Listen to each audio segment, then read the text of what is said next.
Welcome to the channel. If you haven't been here before, my name's Carl. If you've been here before, welcome back. If you haven't subscribed, I'd really appreciate it if you subscribe to the channel so we can actually get the channel growing.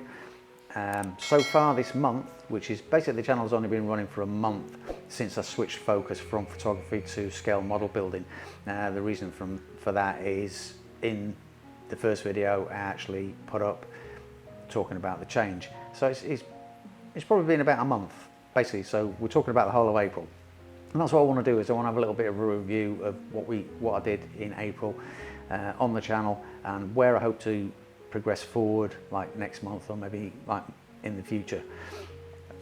I'm really happy with what we've got so far this month. I managed to get 60 subscribers since I've changed the focus of the channel into scale modeling, and I'm really happy with that. Obviously I'd like more because I'd like to get to at least the 500 mark fairly soon.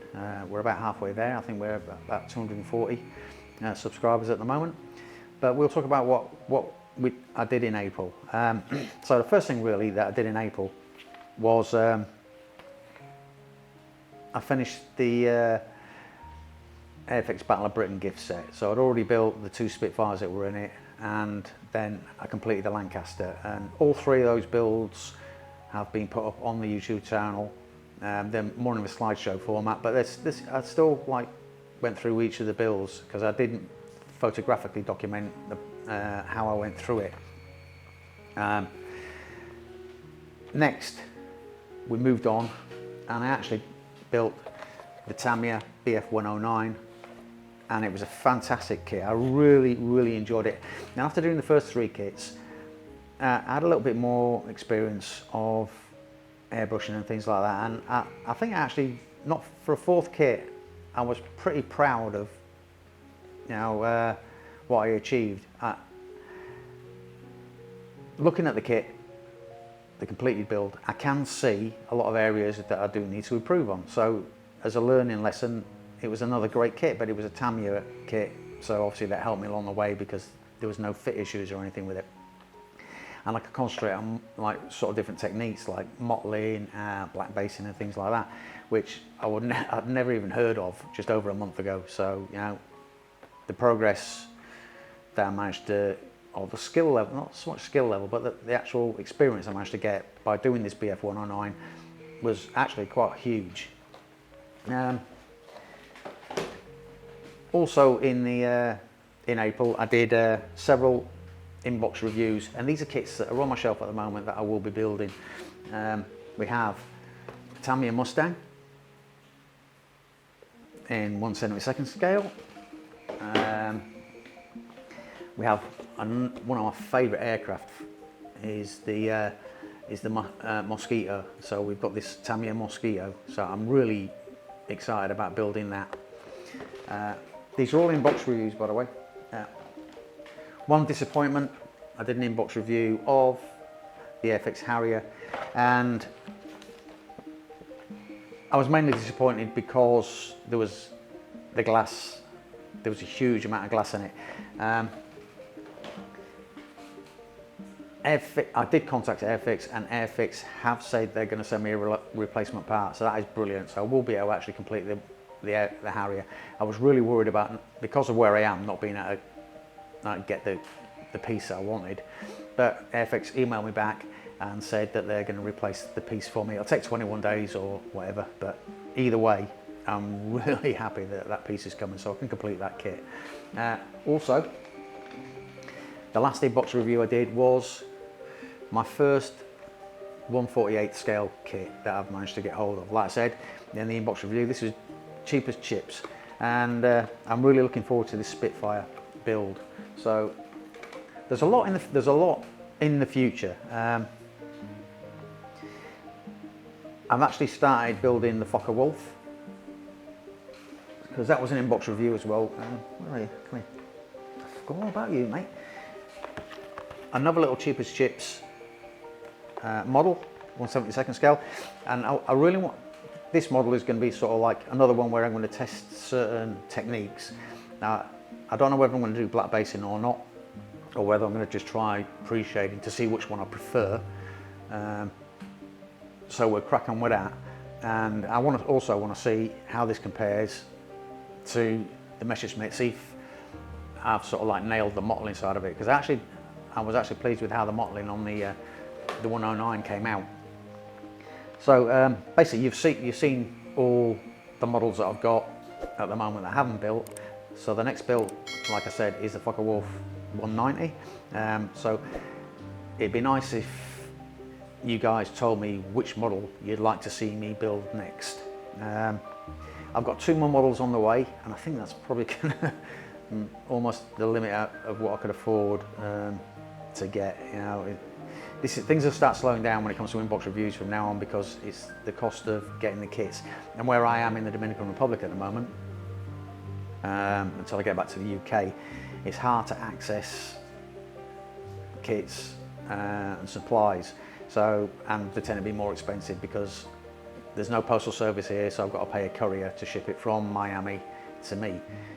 So I can order it from Amazon, which is pretty much the only place I can order kits and stuff from anyway, because of where I am. But I've got a 148 chippy coming, Airfix chippy, and I've also got, which I'm really excited about, and it's going to be a while before I've got the skill level to be able to do it, is I've got the Bristol Bulldog 148 as well. So I'll do 2 inbox reviews of those 2 kits. So they're going to go into the build list. But I've got a fair few models to build, which will be going up on the channel, because I do intend to record every model that I build in my journey. So far I've built 4 models, and I'm pretty pleased with how it's going. I've got the Focke-Wulf, which is on the bench now, and I'm going to start recording that. So we're going to keep building. I've got, let me see, 1, 2, 3, 4, 5, 6. There's 6 kits probably in the future that I'm planning to build, and every one of them will be on the YouTube channel. I've also got the Gallery Mobius 2 airbrush coming, so I'll definitely be doing a review on that. With the airbrush, I've also got the upgrade to the 0.2, so it's the Mobius 0.2, and the reason I'm sort of like happy that I'm getting that is because, 1, it's got the 0.2 on it, which allows me to do the fine lines, and 2, it's got the max valve already on it, which, because if you've seen any of the reviews on my channel, I've got their GTS 06 compressor kit, and it goes to a minimum of 15 psi. I mean, the compressor is working great for me at the moment. I mean, obviously in the future I want to get a lot more experience and maybe I would like save up and invest in a better compressor, but it actually is doing a really good job. But because it only goes down to 15 psi, and the Mobius with a Mac valve on it will allow me to take it down to about 5, so I can get it down, because I'm hoping to get it to 8 anyway. I'm thinking about 8 psi with the mix that I want in the paint to be able to do the mottling, because it'll be quite thinned heavily and I don't want it splattering everywhere, so I'm trying to get the pressure down, and hopefully the Mobius 2 will allow me to do that. The other thing I'm getting with the Mobius 2 is the upgrade to the 0.3 needle and nozzle set. So it's going to be a pretty flexible airbrush, hopefully, and it's within my budget range. Well, would be. But yeah, I'm really pleased with that. Like I said before, we're at the end of April now, 1st of May, and from now on, I'm hoping to keep growing the channel. This is why I'm saying, if you haven't subscribed, I'd really appreciate it if you did subscribe, because we can start getting the channel moving. And like I said, I'm sort of restricted by what I can get here. So some of the kits may be older because they're cheaper. And it's not just the fact that we're here, it's the fact that I'm living on a naval pension as well. So it may be older kits that you know all about anyway, and you may have seen reviews of them, but now I'm going to get a hold of them and build them. If you've got any sort of suggestions for cheaper kits, I want to try and keep around 148 as well, because of my old man eyes. I need my glasses to find my glasses. Right, but that's basically the roundup for May. It's been quite a busy month really, model building, and with the YouTube channel and Instagram and stuff like that. I've actually been pushing trying to push the social media a bit. But I'm really pleased with how things are going, and I'm really pleased with you guys coming in to see me in my little journey as a fledgling light scale model hobbyist. So I really do appreciate that, so thank you. but that's basically it for April, and I'm looking forward to May. I'm looking forward to getting more and more people watching what I'm doing. Suggestions for models, you know, especially the ones I've already got on my stash. Yeah, you want to see them, I will build them. But that's about it for April. Hope you have a great May Day, and don't forget to like the video, don't forget to comment. Like I said, any comments on which of the kits you want me to build next, and if you haven't subscribed, please subscribe, and I'll see you guys later.